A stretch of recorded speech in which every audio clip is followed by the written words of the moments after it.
ಕಾಂಗ್ರೆಸ್ ಸರ್ಕಾರ 3 ಲಕ್ಷ ನಿರುದ್ಯೋಗಿಗಳಿಗೆ ಉದ್ಯೋಗ ಭತ್ಯೆಯನ್ನ ನೀಡ್ತಾ ಇದೆ. ಗ್ಯಾರಂಟಿ ಯೋಜನೆಗಳಲ್ಲಿ ಒಂದಾಗಿರುವಂತಹ ಯುವ ನಿಧಿ ಯೋಜನೆ ಅಡಿಯಲ್ಲಿ 3 ಲಕ್ಷ ನಿರುದ್ಯೋಗಿಗಳಿಗೆ ಉದ್ಯೋಗವನ್ನ ಕೊಡ್ತಾ ಇದೆ.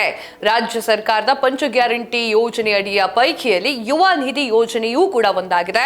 ರಾಜ್ಯದಲ್ಲಿ ಈ ಒಂದು ಯೋಜನೆ ಜಾರಿಗೆ ಬಂದ ನಂತರದಲ್ಲಿ 3 ಲಕ್ಷಕ್ಕೂ ಅಧಿಕ ನಿರುದ್ಯೋಗಿಗಳಿಗೆ ಉದ್ಯೋಗ ಭತ್ಯೆಯನ್ನ ನೀಡಲಾಗ್ತಾ ಇದೆ. ಈ ಮೂಲಕ ಪದವಿ ಶಿಕ್ಷಣ ಮುಗಿಸಿ ಹೊರಬಂದಿರುವಂತಹ ವಿದ್ಯಾರ್ಥಿಗಳಿಗೆ ಇದರಿಂದ ಅನುಕೂಲವಾಗುತ್ತೆ. ರಾಜ್ಯದಲ್ಲಿ ಯುವ ನಿಧಿ ಯೋಜನೆಯನ್ನ 26/12/2023 ರಂದು ಜಾರಿ ಮಾಡಲಾಗುತ್ತೆ. ಈ ಯೋಜನೆ ಜಾರಿಗೊಂಡು ದಿನದಿಂದ ಮಾರ್ಚ್ 5, 2026 ಅಂತ್ಯದವರೆಗೆ ಒಟ್ಟು 4,11,177 ಅಭ್ಯರ್ಥಿಗಳು ನೋಂದಾಯಿಸಿಕೊಂಡಿದ್ದಾರೆ.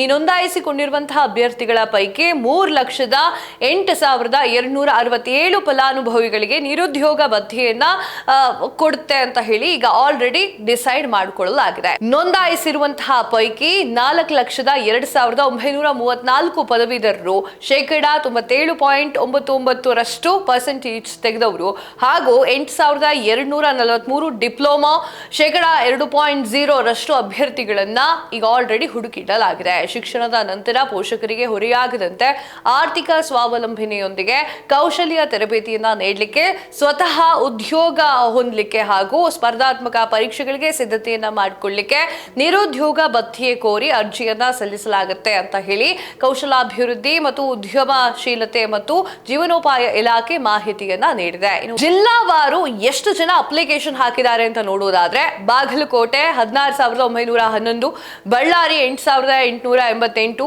ಬೆಳಗಾವಿ 34,169, ಬೆಂಗಳೂರು ಗ್ರಾಮಾಂತರ 3,252, ಬೆಂಗಳೂರು ನಗರ 15,961, ಹಾಗೆ ಬೀದರ್ 12,133, ಚಾಮರಾಜನಗರ 3,994, ಚಿಕ್ಕಬಳ್ಳಾಪುರ 4,574. ಇನ್ನು ಸಾಕಷ್ಟು ಕಡೆಯಿಂದಲೂ ಕೂಡ ಸಾಕಷ್ಟು ಪತ್ರಗಳು ಬಂದಿದೆ. ಎಲ್ಲರೂ ಕೂಡ ಅಪ್ಲಿಕೇಶನ್ ಅನ್ನ ಹಾಕೊಂಡಿದ್ದಾರೆ. ಒಟ್ಟು ಟೋಟಲ್ ಹೇಳಬೇಕು ಅಂದ್ರೆ 14,833 ಮಂದಿಗೆ ಉದ್ಯೋಗ ಕರ್ನಾಟಕ ಕೌಶಲ್ಯಾಭಿವೃದ್ಧಿ ನಿಗಮದಿಂದ ನೀಡಲಾಗಿರುವಂತಹ ಅಲ್ಪಾವಧಿ ಕೌಶಲ್ಯ ಆಧಾರಿತ ತರಬೇತಿ ಯೋಜನೆ ಅಡಿಯಲ್ಲಿ 1,02,517 ಅಭ್ಯರ್ಥಿಗಳು ಕೌಶಲ್ಯ ಆಧಾರಿತ ತರಬೇತಿಯನ್ನು ಪಡೆದಿದ್ದಾರೆ. ಈ ಪೈಕಿ 14,833 ಅಭ್ಯರ್ಥಿಗಳು ಉದ್ಯೋಗಾವಕಾಶವನ್ನ ಪಡಿತಾ ಇದ್ದಾರೆ ಅಂತ ಹೇಳಿ ಇಲಾಖೆ ತಿಳಿಸಿದೆ.